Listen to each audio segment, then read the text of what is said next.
Kevin's in Houston. Hey, Dave, can you hear me? Sure. What's up?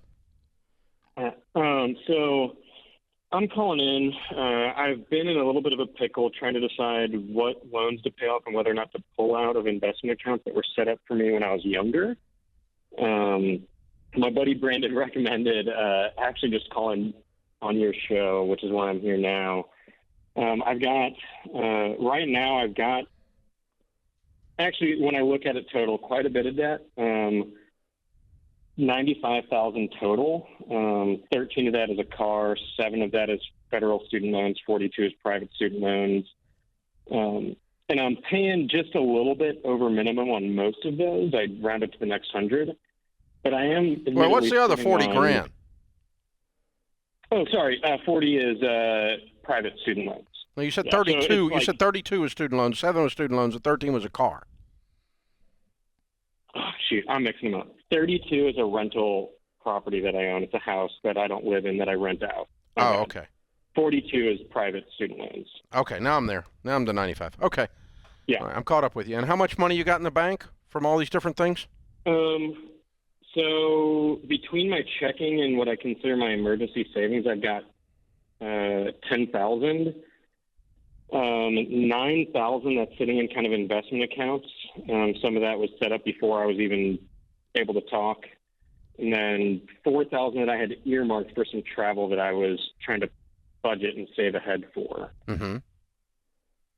Okay. So I got I guess what I'd call 23,000 that's scare quotes available, although some of that's the emergency fund. Yeah. So it's I've got 23,000 and it's I currently make about $64,000 a year base salary. I do get overtime and some bonuses, which I usually throw into savings. Okay. Your friend sent you into a bear trap. So, because I could tell by talking to you that you're not super familiar with everything we do, and so I'm going to be super gentle. Okay.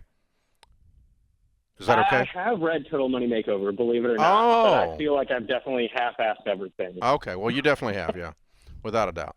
Okay, then I'm not going to be as gentle. Okay. I'm going to love you well, Kevin.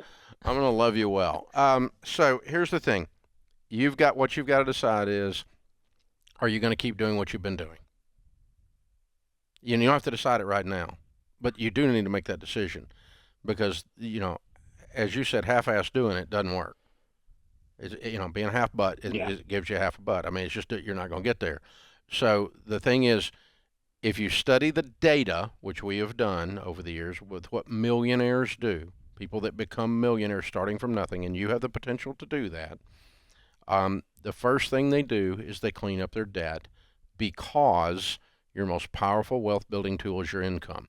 And so once you make that decision and you say, all right, I want to become wealthy, and the shortest distance between where I am and wealth is to get rid of the debt, then debt becomes the enemy once you put that set of assumptions in your brain. Do you agree with that?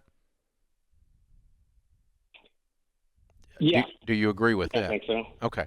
If you say the shortest way to something is X, then X becomes the thing, right? If the shortest way to lose weight is drink more water, then drink more water becomes the thing.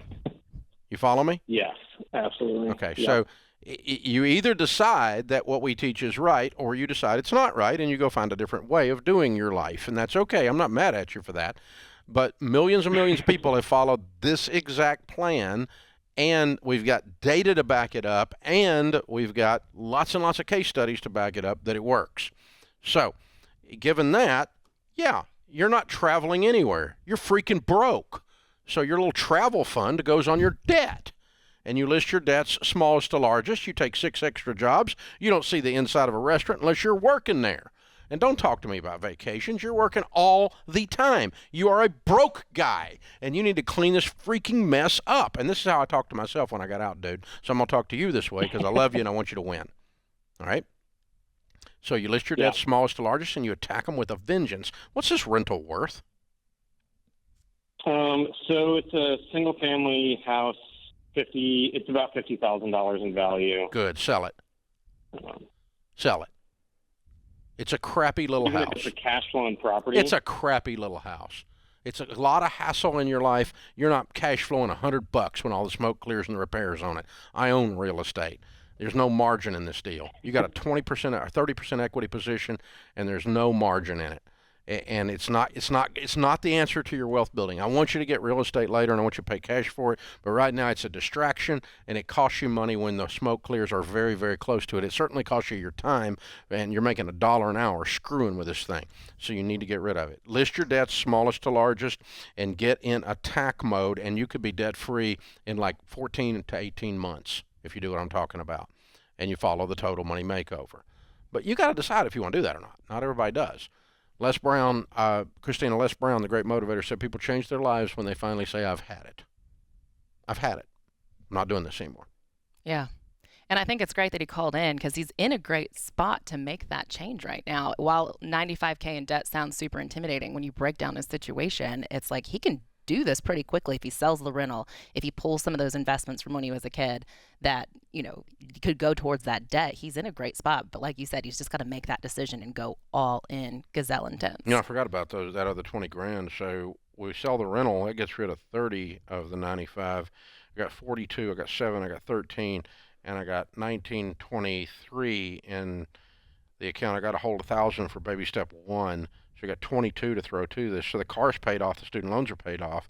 The only thing left is the 42 in student loans. Yep. So, and he can do this. Right. And whatever you make on the rental, you throw at the student loans too, and you clean this freaking mess up, dude. Now you're out of that. He's out of debt in 9 months, if he gets to gazelle intensity. But if you keep screwing around with it, half button this doesn't work. It just doesn't work if you half butt it. You got to go. You're gonna have to get a different system if you're gonna do half butt. And I appreciate that he was willing to admit that. Right? Oh, yeah, me too. Because the thing is, the definition of insanity, the 12-steppers say, is continuing to do the same thing over and over again and expecting a different result. So you can keep doing what you've been doing in your marriage relationship, and you're going to have the exact same marriage relationship. It could be good. If you got a good one, keep doing it, right? You could keep doing this parenting stuff. But I remember Mom, when we would be raising Cain as little hillbillies running in and out of the house, she would say, and the worm has turned. And we didn't even know what that meant, except the beatings were about to begin. But that was Shakespeare, it turns out. Who knew Mom knew Shakespeare? But what that meant was, enough, this craziness stops. And you got to do that to yourself. You got to go, enough, this craziness stops. I'm not going to keep baking a cake wondering why it's chocolate when I used a chocolate recipe. Change the recipe, and that when they do that, Christina, life changes. Absolutely. And that's why we say that money, it's 80% behavior, 20% head knowledge. It's about changing your behavior, the way you think around money, and actually shifting things. Exactly.